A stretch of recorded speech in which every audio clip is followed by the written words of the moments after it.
Hey what's up guys, this is me Lovejeet Arora. स्वागत है आप सभी बच्चों का आज की इस क्लास के अंदर। तो चलिए कहानी वहां से शुरू करते हैं जहां से आपने थंबनेल पढ़ा और भागे भागे आए क्लास के अंदर कि मैम हमें टेक्स्ट फाइल और बाइनरी फाइल में अंतर बताने वाले हैं भी 5 मिनट के अंदर।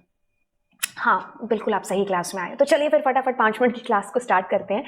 अब देखिए, कहते हैं कि बाइनरी फाइल और टेक्स्ट फाइल दोनों में क्या डिफरेंस है। ये वो क्वेश्चन है जो पेपर में आमतौर पर यूजुअली पूछा जा सकता है या जाने वाला है। देखिए, सबसे पहले बात करते हैं हम बाइनरी फाइल की। देखिए, बाइनरी फाइल कहती है अपने आप में मैं 0 और 1 फॉर्मेट के अंदर ही डेटा को जो है स्टोर करूंगी। तो मतलब हम जब भी डेटा इसके अंदर एंटर करेंगे या जब भी हम डेटा की बात करेंगे तो वो हमारा डेटा ह्यूमन रीडेबल फॉर्म में नहीं होगा, क्योंकि 0 1 आमतौर पर आम लोगों की समझ में नहीं आएगा। इवन हम लोग कंप्यूटर से बिलोंग करते हैं तो हमारे बस की बात भी नहीं है कि उसको समझ पाना इतना कि क्या लिखा हुआ है उसके अंदर।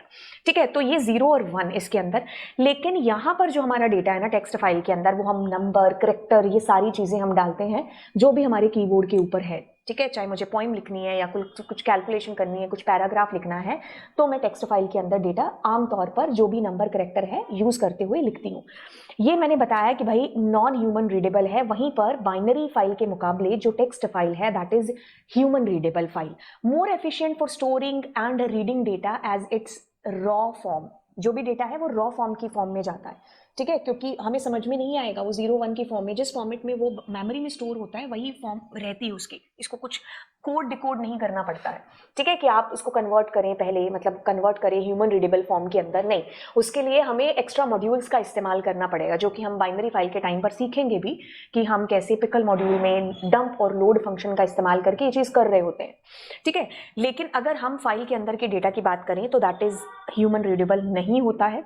और binary file can hold exactly data as it's stored in the memory without need for coding, decoding, encoding, decoding हमें करने की जरूरत नहीं पड़ती है। मतलब उसी फॉर्म के अंदर डेटा जाकर के इस फाइल में स्टोर होता है।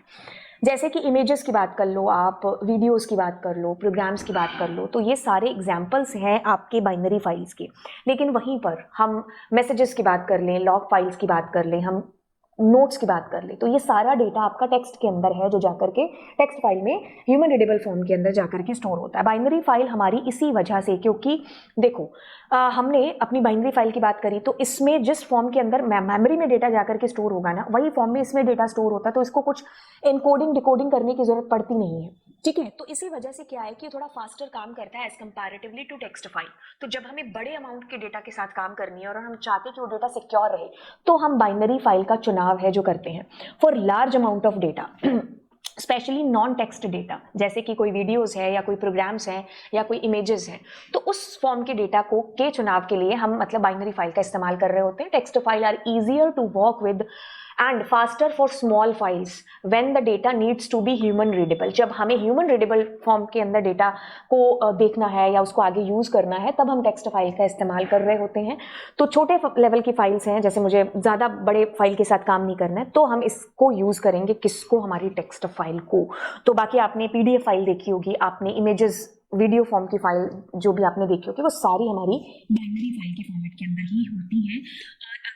टेक्स्ट फाइल की बात करें तो जो भी डेटा इसमें आता है वो हम समझ सकते हैं। आप एग्जांपल ले लो किसी भी नोटपैड का, किसी भी वर्ड पैड का, या MS वर्ड में भी जो भी आप डेटा लिखते हो दैट इज ह्यूमन रीडेबल। जो भी हमारे ये कीबोर्ड के ऊपर कीज होती हैं, तो वो हम सारी की सारी प्रेस करके अपने डेटा को लिख रहे होते हैं, जो भी लिखना होता है हमें डेटा। तो ये बेसिकली दोनों के बीच में एक अंतर था। अगली क्लास में मैं आपको डिफरेंस बताने वाली हूँ। अभी टेक्स्ट और बाइनरी का था, फिर हम टेक्स्ट और CSV, देन बाइनरी और CSV में डिफरेंस देखेंगे। तो चलिए फिर मिलते हैं आपको अगली क्लास में। Bye bye and please subscribe the channel. Bye all.